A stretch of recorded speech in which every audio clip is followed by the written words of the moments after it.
بسم اللہ الرحمن الرحیم۔ جی اسٹوڈنٹ، اسلامیات اختیاری فرسٹ ایئر کا ہم آج لیکچر لیں گے۔ اس میں ہم جو پڑھ رہے ہیں ہجرت نبوی صلی اللہ علیہ وسلم کے واقعات۔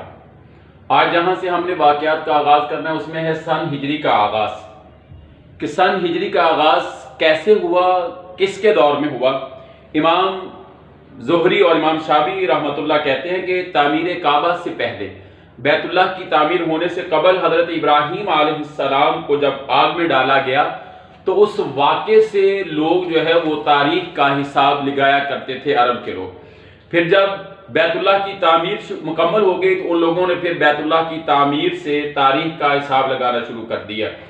اصحاب فیل کے واقعے کے بعد عربوں نے اس واقعے سے تاریخ کا حساب لگانا شروع کر دیا۔ یہ طریقہ حضرت عمر رضی اللہ تعالیٰ عنہ کے زمانے تک جاری رہا کہ جو واقعہ پیش ہوتا اس واقعے سے وہ تاریخ کا حساب لگایا کرتے تھے۔ حضرت سعید بن مسیب کہتے ہیں کہ حضرت عمر فاروق رضی اللہ تعالیٰ عنہ نے سب کو جمع کر کے پوچھا کس دن سے تاریخ لکھی جائے، تو حضرت علی رضی اللہ تعالیٰ عنہ نے کہا کہ جس روز رسول اکرم صلی اللہ علیہ وسلم نے ہجرت کی ہے، کفر و شرک کی سرزمین کو خیر آباد کا ہے، حضرت عمر نے اسی کو قبول کر لیا جو حضرت علی رضی اللہ تعالیٰ عنہ کا مشورہ تھا۔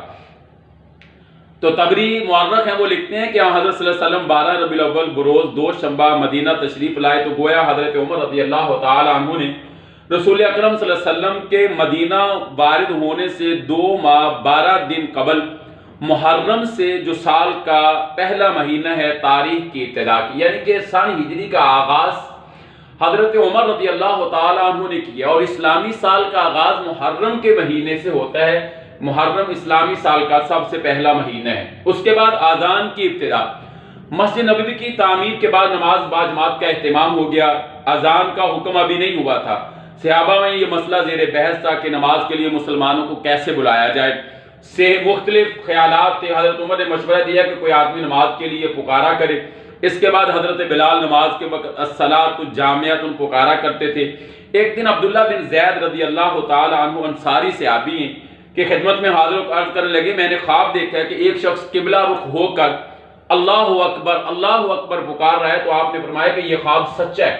پھر حضرت عمر رضی اللہ تعالی عنہ نے بھی آ کر اسی قسم کا خواب سنایا، تو آپ نے فرمایا کہ مجھے اس سے پہلے بدریہ وحی اذان کا حکم مل چکا ہے، چنانچہ حضرت بلال رضی اللہ تعالی عنہ کو اذان دینے کے لیے مامور کر دیا گیا۔ اس طرح یعنی کہ اذان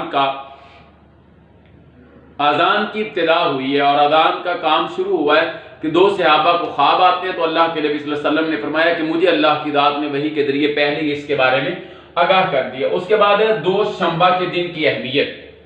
حضرت ابن عباس رضی اللہ تعالیٰ عنہ سے مروی ہے کہ دوشنبہ کے دن رسول اکرم صلی اللہ علیہ وسلم پیدا ہوئے۔ دوشنبہ سوموار، پیر کا دن جسے ہم کہتے ہیں، دوشنبہ کے دن کو آپ کو نبوت ملی۔ دوشنبہ کے دن آپ نے ہجرت کے لیے مکہ سے چلے، دوشنبہ کے دن مدینہ پہنچے، اور اسی دن آپ صلی اللہ علیہ وسلم کی وفات بھی ہوئی ہے، اسی دن آپ دنیا سے گئے ہیں، یعنی کہ یہ وہ دن اہمیت کا حامل ہے۔ اس کے بعد ہے مواخات مدینہ، کہ آپ صلی اللہ علیہ وسلم مدینہ گئے۔ مواخات کہتے ہیں بھائی چارے کو، کہ جو آپ صلی اللہ علیہ وسلم کے ساتھ صحابہ ہجرت کر گئے انہیں کہا جاتا ہے مہاجرین۔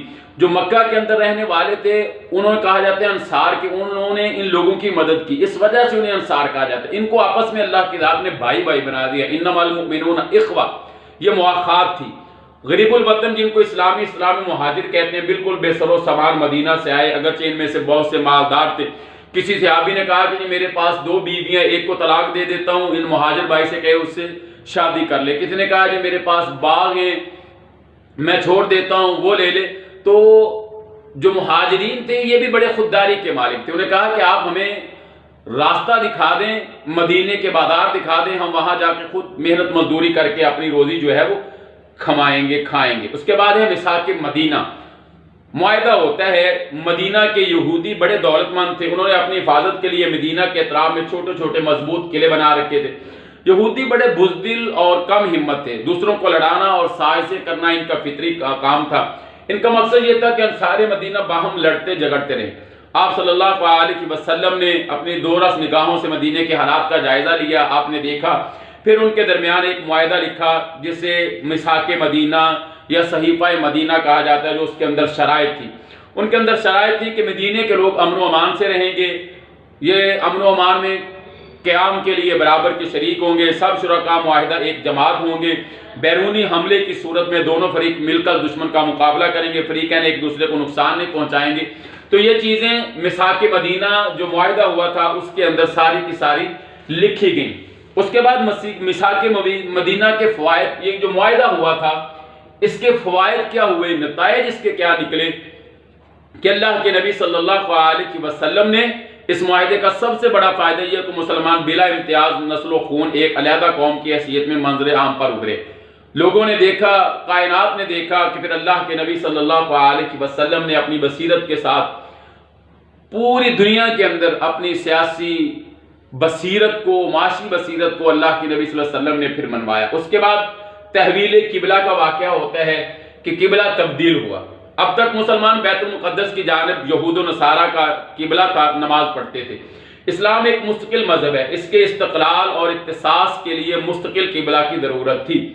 اسلام ملت ابراہیم کی تجدید کے لیے آیا تھا، اس کے لیے قبلہ ابراہیمی ہی بنا کر وہ خانہ خدا ہو سکتا تھا۔ چنانچہ ہجرت مدینہ کے 17ویں مہینے کے شروع میں بیت المقدس کی بجائے کعبہ کی طرف منہ کر کے نماز پڑھنے کا اللہ کے نبی صلی اللہ علیہ وسلم کو اللہ کی ذات نے حکم دے دیا۔ حضرت صلی اللہ علیہ وسلم نے منبر پر چڑھ کر اس بارے میں خطبہ پڑھا اور 2 رکعت نماز کعبہ کی طرف رخ کر کے ادا فرمائی۔ اور محدث ابن حزم کی روایت ہے کہ تحویل قبلہ کو ہجرت سے 18ویں مہینے کے آغاز کا واقعہ بتاتے ہیں، یعنی کہ اس کے اندر 2 چیزیں آ جاتی ہیں، کوئی 18ویں مہینے کے کہتا ہے، کوئی 17ویں مہینے۔ اصل چیز ہے کہ اس میں اللہ کی ذات نے نبوت والے واقعات کے اندر ہی قبلے کو بھی چینج کیا۔ اللہ کے نبی صلی اللہ علیہ وسلم سجدے میں آپ نے فرمایا کہ ہم نے آپ کا قبلہ چینج کر دیا۔ قد رأى تقلب وجهك في السماء، 4 پارے کی یہ آیت ہے۔ اللہ کے نبی صلی اللہ علیہ وسلم کو اللہ کی ذات نے پھر یہ وحی کے ذریعے بتلا دیا۔